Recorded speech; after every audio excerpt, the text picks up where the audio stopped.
Hi there, this is Talia the dietitian, and I'm excited to answer this question today. I'm going to dive right in. This one is from Beth P, and she's a member of Talia's Table, and she sent me this question, giving some guidelines of good and bad nutritional values. Over X number of grams of saturated fat should be avoided, or ideally keep number of X grams of sugar, etc. I know it's very contextual, but perhaps having a better idea of the levels babies should have at different ages over the day will help us judge labels. In ideal worlds, low sugars and sodium would be great, but obviously you can't really avoid it sometimes. So when is it deemed far too much? I want to do this at a higher level so that it's applicable to children of all ages and parents of children of all ages, so that you can make informed choices when you're at the supermarket buying food. The first thing that I wanted to say is for babies, do want to keep their sodium levels as low as possible, essentially.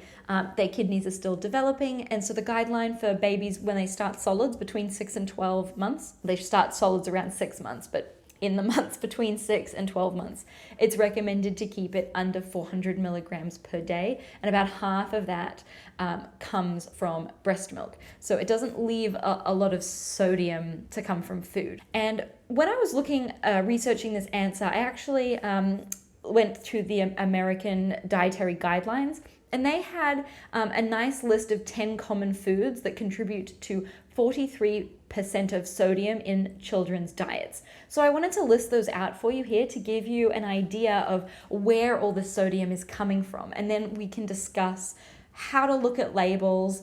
And unfortunately in the US, because food labels don't have a standardized column like they do in many other countries. Many countries have an extra column on their label that has per 100 grams, which means that you can compare different foods even if their serving sizes are different. I actually have some crackers here that I'm going to have a look at, and all of them do actually have the same serving size, but many times if you look at products like cheeses or sauces and things, if you look at different brands, they have different serving sizes, and it's very difficult to compare the nutrients in each one because their serving size is different. So the list of 10 common foods that contributes to 43% of sodium in children's diets. Here we go. Pizza is the top one. Bread and rolls, cold cuts or cured meat, savory snacks like chips and crackers, sandwiches, cheese, chicken patties or nuggets, pasta mixed dishes, Mexican mixed dishes, and soups, which I thought was actually quite interesting. I wasn't surprised by some of these. I wonder which ones you're surprised by. Feel free to drop a comment below and let me know which one is surprising to you, and maybe I can do a label analysis on some of those to help you pick better choices. Those options listed here are not ones that I would recommend really at all for children under the age of 12 months old, with the exception, of course, with cheese, pasta, and soups, and bread. Breads do tend to be really high in sodium, and you can select breads like Ezekiel breads that tend to be very low in sodium. So have a look at the labels and be very cognizant of how often you're giving bread. So if you're giving a slice of bread and they eat 2 slices of bread, please don't panic that they've eaten 2 slices of bread and that's above their sodium for the day. And I don't want you to be going and counting milligrams of sodium either. It's really important to have a whole diet approach and look over the course of a week. Because if at that meal your child does eat 2 slices of bread because they're very hungry, maybe don't give them bread for the next day or so, and that'll be all right. And things, just a general tip that I'm thinking of is to always make sure you're putting something nutrient dense on top of the bread, like a spread. So I would recommend avoiding a lot of these things like pizza, cold cuts and cured meats. I could do a whole nother video on cured meats as to why I don't recommend those, especially not for babies and young children. And some of the things that you can do when you're at the supermarket, when you're looking at canned foods, and what did I have here? Some crackers and sauces, jarred sauces and things. Look for low sodium versions of those, or no sodium added if possible. Not always possible, but look for low sodium. If you're buying a canned product that is low sodium, I would still recommend rinsing it, because that does it won't remove all of it, but it does remove some of the additional sodium that's on there. So really give it a good rinse, and that will help. And so, like I said, not to panic if you think they've gone over their sodium for the day. Really focus on the whole diet approach here and focus on not giving processed foods when possible, especially to babies. And I would really recommend this for children under 2 as well, because processed foods tend to have less nutrients that children need for growing. They tend to have a lot of salt and they tend to have little amounts of fiber. So as a general rule, by eliminating processed foods, which most of the things on this list were, you're going to cut the amount of sodium they're getting because there's a lot of sodium hiding in processed foods. So the next thing that I wanted to talk about was crackers as an example. Of course, I don't recommend you give crackers to babies because they are hard and pieces can crunched off and can become a choking hazard.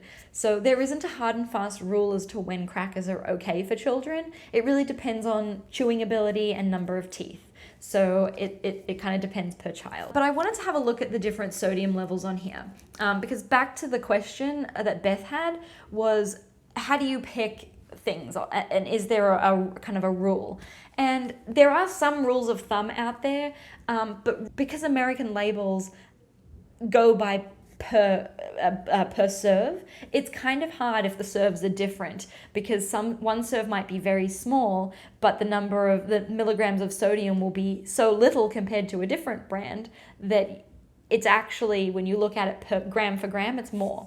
So what I would recommend doing is, I have here 3 different crackers, the ones that I have in my house at the moment. And when I look at them and I'm comparing them, I want to look at the sodium levels. I also want to look at the ingredients, and I do have a number of label analyses videos that I'll link at the end here that go through this in a lot more detail. But if I'm looking at the sodium, I can see outright that these goldfish have the highest amount of sodium in them. And then it really comes down to looking at some of the other things, like how much fiber is in them, because I'd like to select a cracker that has fiber. And the 2 that have the most fiber are these 2. And if I'm looking then at the ingredients and some of the other nutrients on here, it's kind of a wash, really. This one has more iron in it, which is probably the one that I would select. And that is because it comes from some of the seeds that they're adding, quinoa seeds and that type of thing. So, and, almonds. So it stands to reason that this one would have a higher nutrient profile. So when you're at the supermarket and looking, do look and try to select ones that have a lower amount of salt. There's never a perfect product. If you're looking for a cracker, there's always going to be a cracker that you can pick a better option, but it won't necessarily cover everything and have the perfect option. And it's not about pursuing perfection.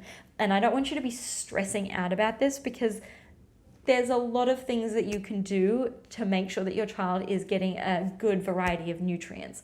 And stressing about one cracker or that the bread has, X many grams of sodium, it's not worth stressing to the point where it's causing you anxiety. But look at the labels, look for low sodium or no sodium options as best as possible, and avoid processed foods as much as possible, because things like these patties, chicken patties and nuggets, they are very high in sodium. The breading and the meat itself has very high sodium. Use the whole diet approach. Look at your child's diet over the course of a week and be very conscious of giving processed foods because they tend to have quite a lot of sodium in them, and they can also have added sugars, which is another entire video. I know I got a little technical in this video. If something didn't make sense or is confusing, I'd love to describe it in another video. So drop me a comment and let me know if something confused you or if something was clarified for you. I'd love that feedback.